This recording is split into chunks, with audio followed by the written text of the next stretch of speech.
Bonjour bien-aimés et bienvenue dans ce jour 2 de notre temps de méditation pour les couples. Alors aujourd'hui, nous allons parler d'un thème favori.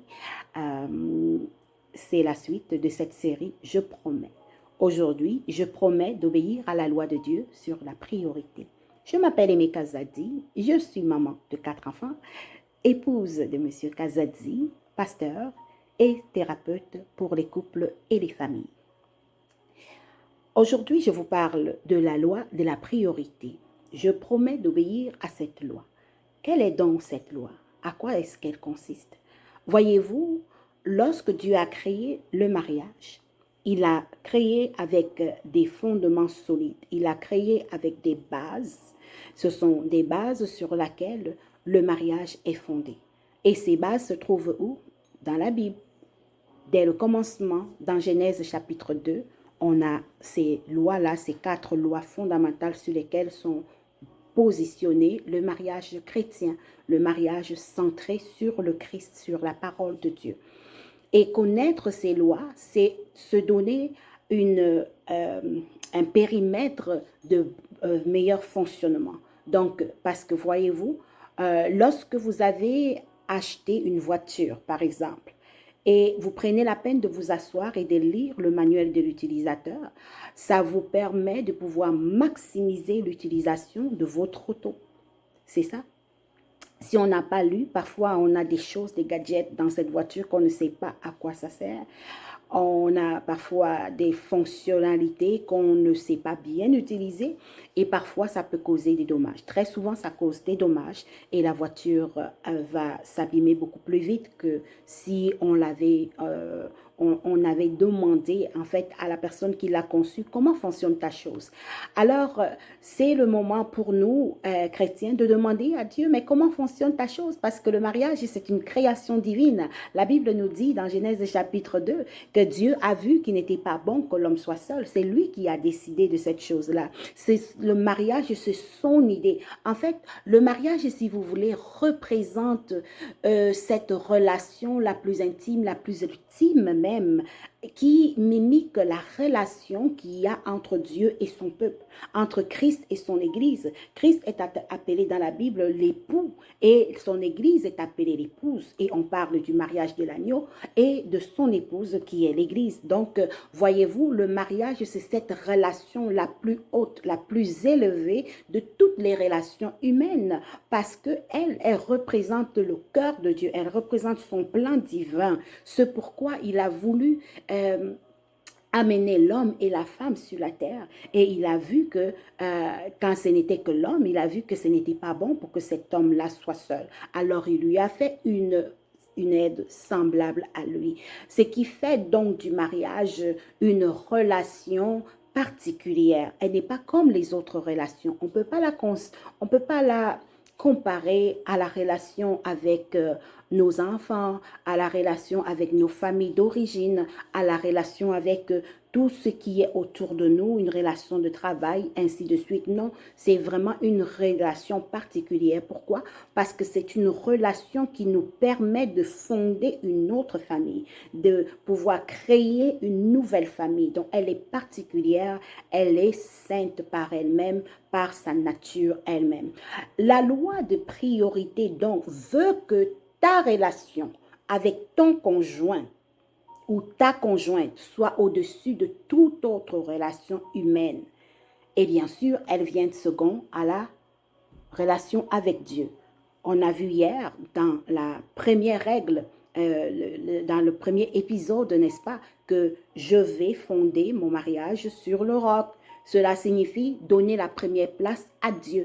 Cela signifie, moi, en tant qu'individu, je m'appuie première place à Dieu, donner la première place, pardon, à son conjoint, signifie que je ne ferai pas passer quoi que ce soit avant mon conjoint. Mon conjoint vient avant mes enfants. Mon conjoint vient avant mon église même parce que curieusement, il y a des couples que l'église est beaucoup plus importante que leur famille et pourtant la Bible nous dit clairement que celui qui ne prend pas soin de sa famille est pire que celui qui a régné la foi. Donc l'Église ne devrait jamais venir avant ton couple, avant ton conjoint, avant ton mari, ni même ton pasteur, ni personne d'autre, aucun être humain, ni même ton président, ta religion, absolument rien ne peut venir avant ton conjoint. Le conjoint, la conjointe vient en premier. C'est ça la loi de la priorité. Donc si je donne la place, la première place à mon conjoint, je suis en train de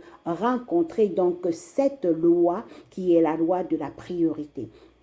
Qu'est-ce qui se passe si on fait ça autrement? Si l'homme ou la femme ne ressent pas qu'il a de l'importance, qu'elle a de l'importance, qu'elle vient en priorité, que son mari la priorise dans son couple, ben, il y a un sentiment d'abandon qui s'installe dans l'autre conjoint qui est lésé. Il y a un sentiment de trahison, il y a un sentiment aussi d'être délaissé, tout simplement parce que c'est biblique, n'est-ce pas? Même Dieu lui-même, il le signifie quand il dit qu'il est un Dieu jaloux. Il ne veut pas qu'il y ait des choses dans nos vies qui prennent la place. Donc, de la même façon qu'on a cette relation entre l'homme et la femme qui mimique celle qu'il y a entre l'Église et Christ, qui ne tolère aucune autre chose dans notre vie qui vient prendre notre attention. De la même façon, il ne peut s'installer dans le mariage autre chose qui va prendre l'attention de l'un ou de l'autre. Donc, si le conjoint, par exemple, un mari, a est toujours au travail, c'est toujours sa carrière qui passe avant sa femme, ou sa famille à lui qui passe avant sa femme, il y a un problème. Ta sœur ne devrait pas compter plus que ta femme. Tes parents ne devraient pas compter plus que ta femme, ni plus que ton argent non plus ne devrait pas compter plus que ton mari ou ta femme. Et nous trouvons ça dans la Bible, dans Genèse chapitre 2, le verset 24, la première partie. Il dit, c'est pourquoi l'homme quittera son père et sa mère.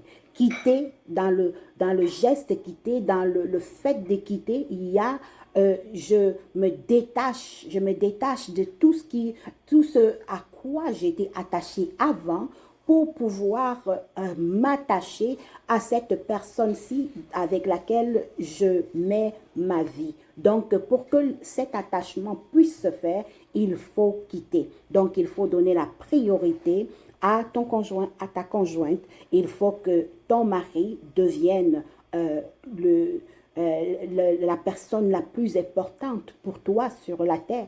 Avant, ça c'est après Dieu, bien sûr, Dieu a toujours la priorité sur tout, mais sur tout autre être humain qu'il y a sur la terre, mon mari passe avant. I'm sorry.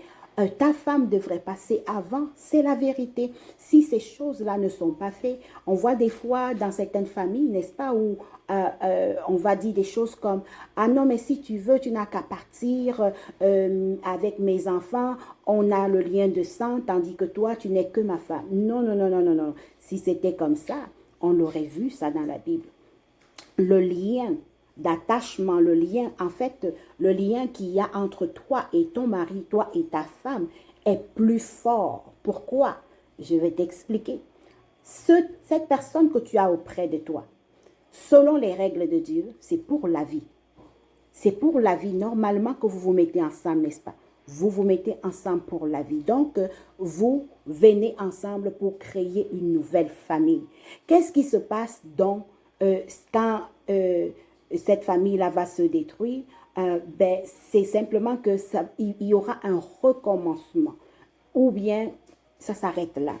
Pourtant, les enfants ne restent pas avec nous pour toujours.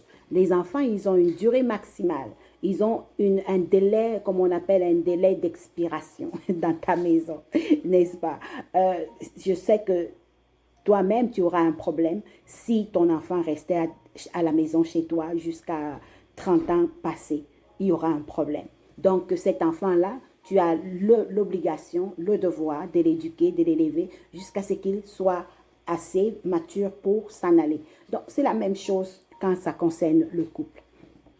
Ton couple est censé être celui avec celui qui dure le plus longtemps. Donc, ton conjoint, ta conjointe est ton compagnon, ta compagne pour le chemin. Donc, il vaut mieux que cette relation-là soit bien gardée et privilégiée parce que tu ne voudrais pas passer des années te morfondre avec quelqu'un. Tu voudrais bien le vivre, n'est-ce pas?